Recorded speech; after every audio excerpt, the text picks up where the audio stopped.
Bonsoir à tous, voici les titres de ce mercredi 20 avril. Les réactions des personnels hospitaliers après l'annonce hier du CHT, le Medipol sera livré dans les temps alors que des prestataires restent impayés.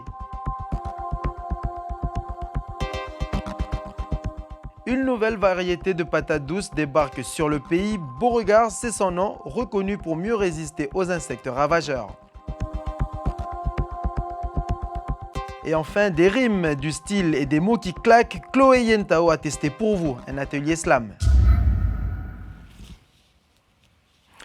Mais avant de développer ces titres, direction Bourail, toujours dans le chapitre des requins. La présence du squale dans le lagon fait polémique. Certains veulent l'éloigner et d'autres considèrent qu'il est dans son élément naturel. À Bourail, il n'est pas rare de voir des requins remonter la rivière. Certains habitants s'y sont même habitués. Milkatoua.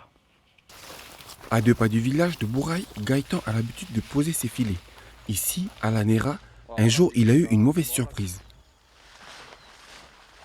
C'est ici qu'il y a 3 ans, 4 ans de ça, on avait attrapé un requin ici avec un cousin. Là, on mettait les filets pour attraper des poissons. Et on avait attrapé dans nos filets un requin de... il faisait 1 m 10. Le requin en question était un requin bulldog.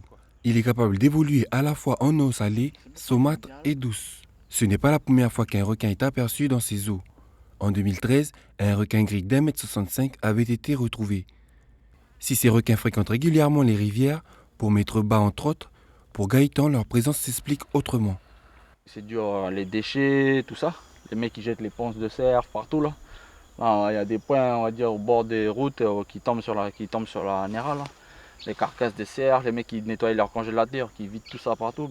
C'est sûr, les requins ils sont attirés par la bouffe. Le requin bulldog fait partie des 5 espèces parmi les plus dangereuses au monde. Pour limiter les risques d'attaque, Gaëtan espère que des solutions du type filet ou balise de détection soient mises en place rapidement.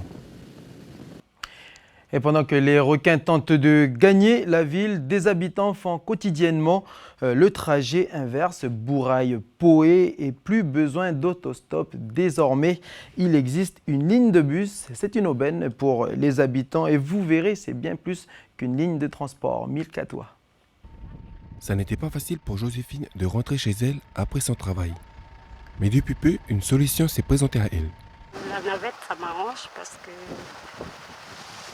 c'est une casse pour aller au village, quoi. Même si Bourail-Bus reste un moyen de transport efficace pour les populations locales, son autre objectif est le secteur touristique. Le deuxième objectif de Bourail-Bus, c'est de permettre aux prestataires d'activité de bénéficier d'un transport. Donc on emmène les clients qui sont dans les hôtels de la commune ou sur les lieux de camping et de pouvoir les emmener sur les activités touristiques qui sont situées soit dans les vallées, au bord de mer, dans les tribus. Excusez-moi monsieur, pourrais-je avoir le code Wi-Fi du bus s'il vous plaît? Ce transport dispose également du Wi-Fi et cela est mis gratuitement à la disposition du client. 800 TP-Link. Ça fonctionne très bien. Au top. À 450 francs le trajet, ce bus de 17 places effectue 8 rotations pendant la journée avec plusieurs arrêts sur le circuit Village-Poé. Avec tous ces atouts, il devrait avoir de beaux jours devant lui. L'actualité, c'est aussi les listes provinciales. 50 personnes ont été radiées suite au recours déposé par les indépendantistes. Pour certains élus, l'enjeu réside plutôt dans la mobilisation des troupes. Regardez cette infographie lors des 2 dernières provinciales. En 2009 et 2014, le taux d'abstention était de près de 30% à chaque fois, ce qui fait près de 40 000 personnes abstentionnistes, sans compter les personnes qui ne sont même pas inscrites. On écoute Madeleine Ounou, membre de la Dynamique Unitaire Sud. L'abstention, bien sûr, est un combat parallèle et il faut déjà étudier pourquoi les personnes se sont abstenues. Donc elles sont déjà électeurs, mais il faut savoir pourquoi. Et la plupart du temps, nous, on sait déjà que ce sont des personnes qui n'habitent pas à l'endroit où ils sont inscrits. Donc il faut les amener à s'inscrire là où ils résident. C'est le plus important. Donc faire des transferts pendant qu'il est temps pour pouvoir être capable d'aller voter le jour J sans avoir à se déplacer. Donc c'est tous des messages comme ça que nous, on pense, la commission politique et citoyenneté dans laquelle j'œuvre, eh bien, on pense qu'il est très important que tous les autres militants le relayent, ces informations, et se documentent suffisamment pour ça. Et on enchaîne avec ce contraste entre l'annonce d'un Medipôle opérationnel avant la fin de l'année et la situation financière du centre hospitalier territorial. 9 milliards, c'est le montant des factures impayées. Première concernée, les entreprises sous-traitantes et parmi elles, les ambulanciers. On regarde Éric Deroche. Avec les caisses du RUAM qui ont du mal à se remplir et des dépenses de santé en perpétuelle augmentation, la CAFAT s'essouffle et peine à s'acquitter de ses charges et notamment à régler ses fournisseurs. En première ligne, les ambulanciers qui font face à des retards de paiement de plus en plus fréquents. On constate donc de plus en plus souvent cette récurrence de problèmes de paiement de la CAFAT, essentiellement cette année où ils sont constamment en retard de paiement. Ça devient quelque chose de cyclique. La situation du RUAM n'arrive pas à rétablir une pérennité dans les paiements, alors que dans les années précédentes, on avait un essoufflement qui se produisait peut-être 1 voire 2 fois dans l'année. Au bout de 15 jours, ça se régularisait. Et là, actuellement, on ne voit pas d'amélioration. On a des paiements et puis on retombe à nouveau dans une morosité de retard de paiement. On ne revient jamais vraiment à une situation normale. Et pour nous, en termes de trésorerie, ça commence à devenir très compliqué. Tous ces retards de paiement ont un impact immédiat, c'est sur notre trésorerie, avec un retard global de 1 mois et demi de chiffre d'affaires en moyenne sur les sociétés d'ambulance. Ce qui est l'impact principal, c'est sur le paiement des salaires, que tous les mois, on est en train d'essayer de régler au 10 du mois nos salariés. Donc bien sûr que c'est la priorité et on est obligé aussi systématiquement heureusement qu'on a des bons partenaires qui gravitent autour de nous, parce que contrairement à d'autres professionnels de santé, les ambulanciers, on a des charges directes, immédiates, toutes mensuelles. Ce qui n'est pas le même cas pour un kiné qui lui n'a pas la même masse salariale. Parce qu'en moyenne, les sociétés d'ambulance sur Nouméa, Grand Nouméa, c'est 20-25 personnes employées à payer assez régulièrement tous les mois, au 10 du mois, ce qui a un impact énorme sur la trésorerie. Autour d'une entreprise impactée par un défaut de paiement, gravitent d'autres petites entreprises. Pour le moment, tous temporisent et accordent leur crédit à la CAFAT. Mais en sera-t-il de même si cette dernière venait à être en défaut de paiement ? La lutte contre le braconnage continue. Hier, une opération de prévention a été lancée dans la commune de Poya par la gendarmerie sur la propriété d'un éleveur victime depuis 3 mois de nombreux actes de braconnage. Le récit de Lindsay Wamo. Début de l'opération anti-braconnage, 14 h. L'unité se divise en 3 groupes. Une patrouille en véhicule, l'autre à moto et la dernière à dos de cheval. L'opération se fait sur la propriété d'un éleveur exaspéré, victime de braconnage. Ça fait 3 mois que beaucoup de braconnage, surtout à l'intérieur de la propriété, beaucoup de chèvres qui ont été tuées, en 25 chèvres, et j'ai eu 5 moutons qui ont été tués aussi. Enfin, ils n'ont pas été tués directement, ils ont eu des balles dans les pattes arrière à chaque fois, et on a été obligé d'abattre les chèvres et puis les moutons. La propriété fait 130 hectares. Cette importante superficie et la pluie rendent difficile la progression de la cavalerie. Ainsi, la connaissance des locaux est précieuse. Après 1 heure de patrouille, pas d'indice permettant d'identifier le braconnier, mais la connaissance du terrain acquise aujourd'hui permet aux gendarmes d'avoir plus de chances d'arrêter les suspects. Là, l'objectif du jour, c'était de faire le tour un petit peu de la propriété, déjà pour essayer de déterminer les différents endroits de passage et de pénétration des braconniers, par où ils pouvaient arriver. Et puis, c'est une prise en compte du terrain. Ces opérations, on en fait plusieurs par mois. Alors, ça peut être des opérations journalières, où on vient se déplacer pour une journée sur un secteur. Et puis, on peut également effectuer des opérations nocturnes, où là, on va vraiment essayer de prendre les braconniers sur le fait et essayer de les arrêter. Un réseau éleveurs vigilants a été mis en place ce décembre dernier par le collectif des éleveurs pour améliorer la communication avec les autorités publiques. Les actes de braconnage sont punis d'1 an d'emprisonnement et une amende de 1 789 000 francs. Bientôt, vous aurez un nouveau tubercule pour préparer votre purée, vos frites ou encore votre gratin. Beauregard, c'est le nom de ce nouveau tubercule, une nouvelle variété de patates douces arrivée récemment sur le territoire. Sa particularité, elle résiste au mauvais temps et aussi aux insectes ravageurs. Duke Menango. Une nouvelle variété de koumala, donc de patates douces, sera bientôt proposée aux producteurs du pays. Beauregard, c'est le nom de cette variété déjà très cultivée et consommée chez nos voisins néo-zélandais et australiens. C'est la communauté du Pacifique Sud qui, via son centre de ressources biologiques, fournit ces plants de Beauregard au centre de tubercules tropicaux. Mais dépourvu de laboratoire adéquat, c'est l'Université de la Nouvelle-Calédonie qui réceptionne ces 25 vitroplants de koumala. Nous avons reçu des vitroplants de Fidji, c'est des vitroplants de patates douces. Et notre fonction ici à l'université, c'est de faire le sevrage, de passer ces plants qui sont en culture in vitro, ils sont donc dans une gélose. Et nous, on les passe dans les pots en terre et après ça partira. On les garde ici 15 jours à peu près et après ils vont partir au champ, au centre de tubercules tropicaux. Déjà étudiée dans les années passées au centre des tubercules tropicaux, cette variété serait très résistante aux ravageurs, aux maladies, aux champignons, mais serait aussi très productive.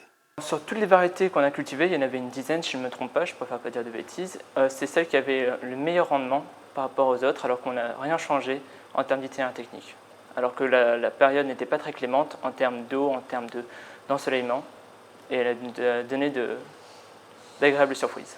Le développement de ces variétés de tubercules pourrait installer à terme de véritables filières, mais aussi être des alternatives par exemple à la pomme de terre, récemment touchée par la bactérie Ralstonia. L'actualité dans le monde, c'est l'heure de retrouver la revue de presse internationale de Clémence Losseron.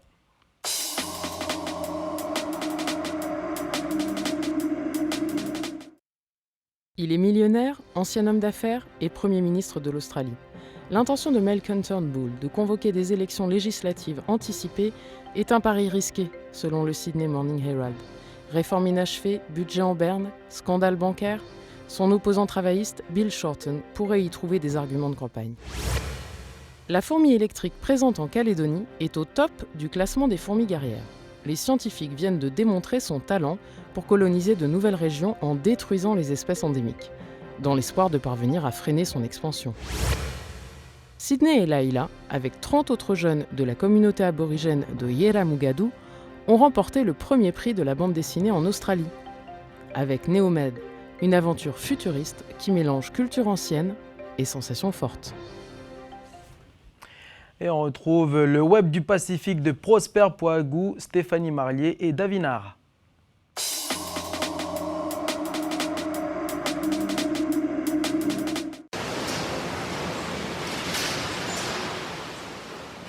L'acier chinois à prix cassé inonde le marché.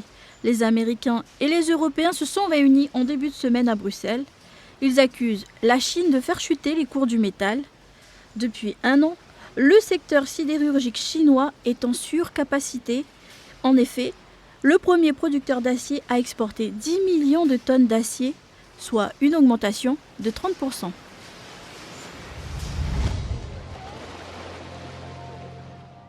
Après la fabrication de planches de surf, cet artisan se lance dans la construction de maisons.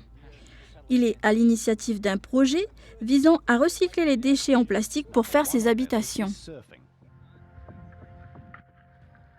Il compte les proposer aux personnes les plus démunies ou victimes de catastrophes naturelles.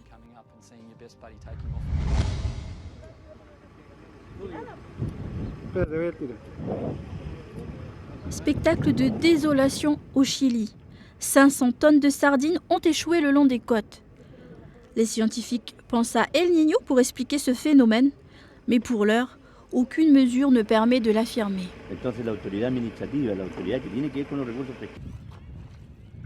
Il y a quelques mois déjà, le Chili avait observé un échouage massif de baleines et de calamars.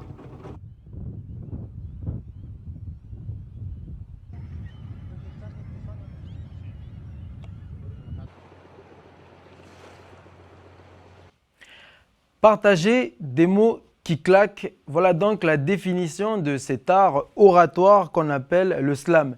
Simane Wenefem, élève de Paul Wamo et figure montante de la scène locale, partage régulièrement des ateliers initiation de slam pour justement partager cette passion. Chloé teste le slam avec derrière la cam Mara.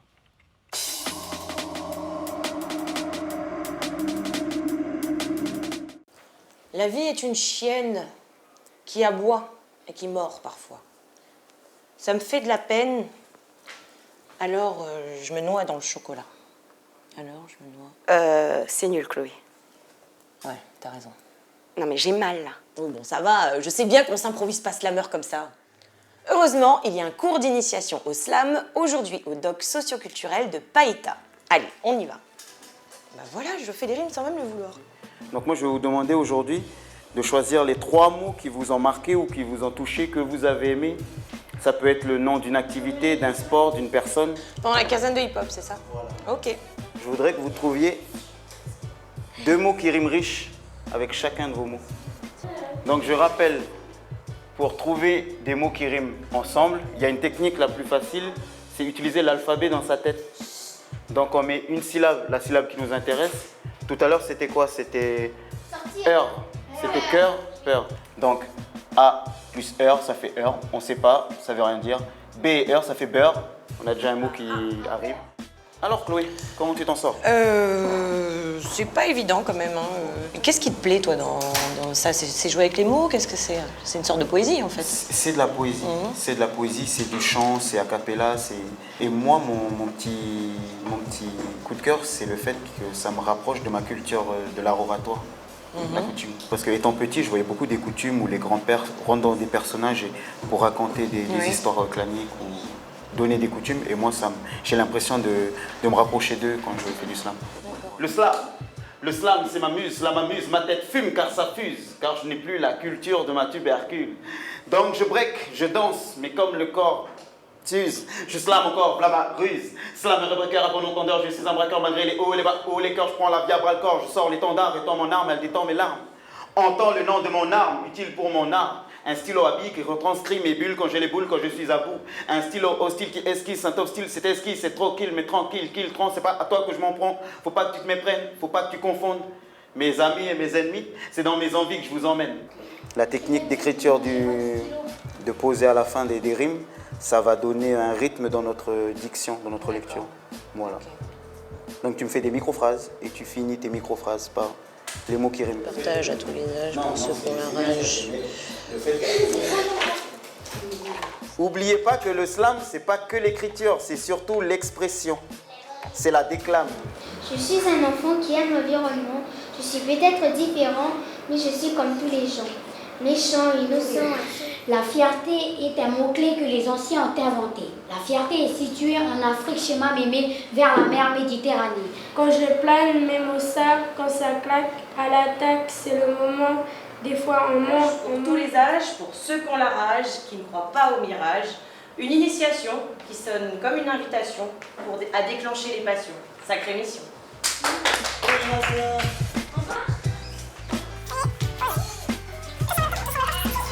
Ring, fin du cours. Voilà, jouer avec les mots, c'est pas évident, mais j'aurais cru que ça allait être plus difficile. Simone a vraiment été un bon professeur. Il arrive à donner les techniques, les astuces pour s'installer dans le slam progressivement, étape par étape, et ce, pour tous les âges. C'est très intéressant. Donc si vous êtes intéressé justement, il y a une page Facebook, et puis il donne des ateliers tous les vendredis au Rex. Allez, Taltoul! C'est clair, je suis d'accord qu'il faut y aller étape par étape. On referme cette édition avec une mauvaise nouvelle donc pour le football calédonien avec l'AS Magenta qui s'est incliné en demi-finale de la Ligue des champions des clubs océaniens face à l'équipe de Wellington, une équipe donc néo-zélandaise sur le score de 2-0. Donc c'était le dernier représentant du football calédonien dans cette compétition. Wellington qui retrouvera Auckland City, une autre formation néo-zélandaise en finale pour pour cette édition 2016. L'AS Magenta qui, une fois de plus, tentera de décrocher ce titre l'an prochain aux côtés de Yingen Sport. Encore une fois, il y aura 2 clubs calédoniens car le fait que l'AS Magenta ait atteint ce dernier carré permet donc à la Nouvelle-Calédonie d'avoir 2 représentants. Merci de nous avoir suivis. Merci de votre fidélité. L'information continue sur notre page nctv.nc, notre page Facebook et notre compte Twitter. Bonne soirée à tous et à demain.